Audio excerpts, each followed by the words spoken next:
సంక్రాంతికి జాతీయ పసుపు బోర్డు అనౌన్స్ అయింది. నిజామాబాద్ జిల్లా కేంద్రంగా జాతీయ పసుపు బోర్డు ఏర్పాటుకు కేంద్ర ప్రభుత్వం శ్రీకారం చుట్టింది. ఇప్పటికే జాతీయ పసుపు బోర్డుకు చైర్మన్తో సహా సెక్రటరీని కూడా నియమించింది. పూర్తి స్థాయిలో ఏదైతే దానికి అంతటికి సంబంధించి అన్ని ఏర్పాట్లు నిజామాబాద్ జిల్లా కేంద్రంలో చేయాలని చెప్పి జనవరి నుండి ఇప్పటి వరకు కూడా జాతీయ పసుపు బోర్డుకు సంబంధించిన అంశాన్ని మా ఆఫీసు ఎక్కడా అని చెప్పి చూస్తున్న పరిస్థితి నెలకొంది.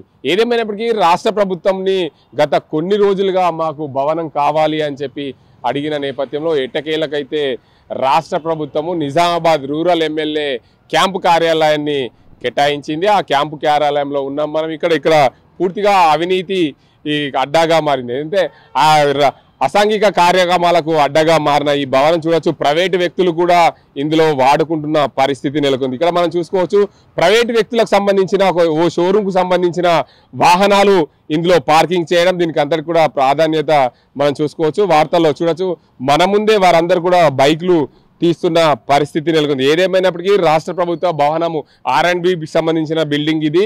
అయితే గత ప్రభుత్వ హయాంలో ఎమ్మెల్యేల కోసము నిర్మించిన ఈ భవనము ఇది ప్రభుత్వం మారింది. అప్పుడున్న ఎమ్మెల్యే ఓడిపోవడము, కొత్తగా నిజామాబాద్ రూరల్కు సంబంధించిన భూపత్ రెడ్డి ఎమ్మెల్యే కావడం, నేను ఈ భవనాన్ని వాడను అని చెప్పి అలాగే సంవత్సరన్నర కాలంగా అలాగే పెండింగ్లో పెట్టారు. ఇది పాడుగా దోడుగా తయారైన పరిస్థితి నెలకొంది. ఇక చూడొచ్చు, Shri Sai Mahalakshmi fry chicken centre అని చెప్పి ఇందులోనే రాత్రి సమయంలో చికెన్ సెంటర్కి సంబంధించిన ఫ్రైకి సంబంధించి ఇక్కడనే వాడుతున్న పరిస్థితి నెలకొంది. మరోవైపు చెతక్ వాహనాలకు సంబంధించిన షోరూమ్ యజమానులు ఇందులో చెతక్ వాహనాలు ఇందులో పెట్టి దాన్ని పార్కింగ్గా వాడుకుంటున్న పరిస్థితి నెలకొంది. ఏదేమైనప్పటికీ రాష్ట్ర ప్రభుత్వ భవనాలన్నింటినీ కూడా ప్రైవేటు వ్యక్తులు వాడుకునే దిశగా ప్రభుత్వము ఎక్కడ కూడా పట్టించుకోకపోవడమే దీనికి అంతటి కూడా ప్రధాన కారణం. మీడియా రాగానే వారందరూ కూడా వారి బైక్లను తీసుకెళ్తున్న పరిస్థితి అయితే నెలకొంది. ఏదేమైనా తెలంగాణ రాష్ట్రంలో ప్రభుత్వ భవనాలని కూడా ఇట్లా ప్రైవేటు వ్యక్తులు వాడుకునేందుకు ఇచ్చారనే కోణంలో కూడా అర్థమవుతుంది. ఏదేమైనప్పటికీ తెలంగాణలో జాతీయ పసుపు బోర్డు ఏదైతే ఏర్పాటైంది, నిజామాబాద్ జిల్లాలో జాతీయ పసుపు బోర్డు ఏర్పాటైన నేపథ్యంలో దానికి ప్రత్యేకంగా ఆఫీసు కావాలి. ఆ ఆఫీస్ కోసం రాష్ట్ర ప్రభుత్వం నిజామాబాద్ రూరల్ ఎమ్మెల్యే క్యాంపు కార్యాలయాన్ని కేటాయించింది. ఆ క్యాంపు కార్యాలయానికి పూర్తిగా ఏదైతే ఉందో ఆ క్యాంపు కార్యాలయం మొత్తానికి ఒక స్క్వేర్ ఫీట్కు 13 రూపాయల చొప్పున రెంటును విధిస్తూ ప్రభుత్వం నిర్ణయం తీసుకుంది. R&B శాఖ అధికారులు నిర్ణయం తీసుకున్న పరిస్థితి నెలకొంది. దీనికి అంతటికి సంబంధించి మొత్తంగా ఏదైతే నిజామాబాద్ రూరల్ ఎమ్మెల్యే క్యాంపు కార్యాలయము పూర్తి స్థాయిలో పసుపు బోర్డుకు ఇచ్చేందుకు శ్రీకారం చుట్టిన నేపథ్యంలో ఇప్పుడైతే ఈ బిల్డింగ్లో ఎలాంటి ప్రభుత్వ కార్యకలాపాలు అయితే జరగలేదు. ప్రైవేటు వ్యక్తులకు సంబంధించిన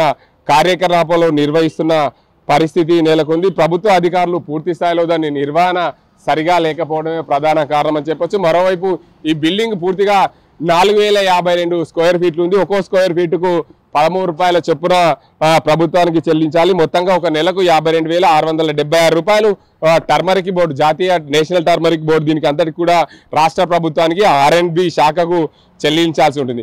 ఏదేమైనప్పటికీ దీనికి అంతటికి సంబంధించి పూర్తి స్థాయిలో ప్రభుత్వము నియమ నిబంధనలకు లోబడి ఏదైతే R&B భవనాన్ని జాతీయ పసుపు బోర్డుకు కేటాయించిన నేపథ్యంలో రానున్న రోజుల్లో ఇక్కడికి ఏదైతే నేషనల్ టర్మరిక్ బోర్డు ఆఫీసు కాబట్టి ఇక్కడ చాలా మంది జాతీయ స్థాయిలో నేతలు వివిధ 20 రాష్ట్రాల్లో పసుపు పండుతుంది కాబట్టి 20 రాష్ట్రాలకు పైగా పసుపు పండిస్తున్నారు కాబట్టి ఆ 20 రాష్ట్రాలకు పైగా వివిధ ప్రతినిధులు ఇక్కడికి వచ్చే అవకాశాలు ఉన్నాయి కాబట్టి భవనము చాలా విశాలంగా ఉండాలని చెప్పి జాతీయ పసుపు బోర్డు చైర్మన్ చాలా రోజులు జిల్లా కలెక్టర్ రాజీవ్ గాంధీ హనుమంత్కి విన్నవించిన పరిస్థితి. రాజీవ్ గాంధీ హనుమంత్ ఎట్టకేలకు ప్రభుత్వానికి లేఖ రాయడం, ఎట్టకేలకు తెలంగాణ రాష్ట్ర ప్రభుత్వం జాతీయ పసుపు బోర్డుకు ప్రధానంగా నిజామాబాద్ రూరల్ ఎమ్మెల్యే క్యాంపు కార్యాలయాన్ని కేటాయించడం, దానికి రెంట్గా ఏదైతే ఈ కేటాయించిన రెంట్ కోసం అయితే దీనికి సంబంధించి 52,676 రూపాయలు ప్రతి నెల జాతీయ పసుపు బోర్డుకు సంబంధించిన అధికారులు దానికి రెంట్ చెల్లించాల్సి ఉంటుంది. మొత్తంగా జాతీయ పసుపు బోర్డుకు సంబంధించి పూర్తి స్థాయిలో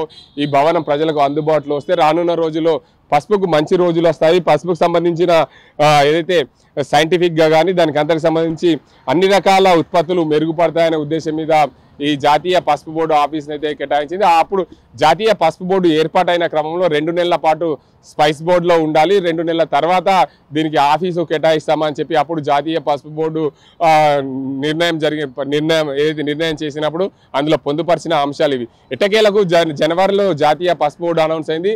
ఇప్పటికీ మే పూర్తి ఎండింగ్ వస్తుంది కాబట్టి ఖచ్చితంగా దానికి ప్రత్యేకంగా పసుపు బోర్డు ఆఫీసు కావాలని చెప్పి చైర్మన్, దానికి సంబంధించిన సెక్రటరీలు ఎన్నోసార్లు రాష్ట్ర ప్రభుత్వానికి లేఖ రాయడం, రాష్ట్ర ప్రభుత్వం ఎట్టకేలకు జీవో జారీ చేసి జిల్లా కలెక్టర్లకు అందించిన పూర్తి స్థాయిలో జాతీయ పసుపు బోర్డుకి అయితే నిజామాబాద్ జిల్లా కేంద్రంగా ఆఫీసు ఏర్పాటు అవుతుంది. దీనికి అంతకు సంబంధించి ఇదే భవనంలో ప్రతి నెల 52,676 రూపాయలు ఒక చదరపు స్క్వేర్ మీటర్కు ఫీట్కు అయితే 1313 రూపాయల చొప్పున చెల్లించాలి. 4,000 పైచీలుక చదరపు అడుగులు ఉంది. దీనికి అంతటికి సంబంధించి 50,676 రూపాయలు పసుపు బోర్డు రాష్ట్ర ప్రభుత్వానికి R&B శాఖకు చెల్లించాల్సి ఉంది. ఏదేమైనప్పటికీ గత కొన్ని రోజులుగా నిర్వీర్యంగా ఉన్న ఈ భవనం పూర్తి స్థాయిలో పసుపు బోర్డుకు ఇవ్వడం, దీనికి అందరికి సంబంధించి పసుపు బోర్డు కోసం వినియోగించుకున్న భవనాన్ని మరిన్ని మరమ్మతులు చేస్తే తప్ప ఈ భవనంకు పూర్తి స్థాయిలో అందుబాటులోకి రాదు.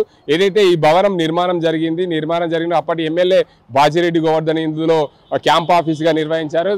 రాష్ట్రంలో ఎన్నికలు జరిగిన తర్వాత పూర్తి స్థాయిలో కాంగ్రెస్ ప్రభుత్వం రాష్ట్రంలో అధికారంలోకి వచ్చింది. ఇండియా పాకిస్తాన్ తాజా అప్డేట్స్ కోసం డౌన్లోడ్ చేసుకోండి RTV లైవ్ యాప్.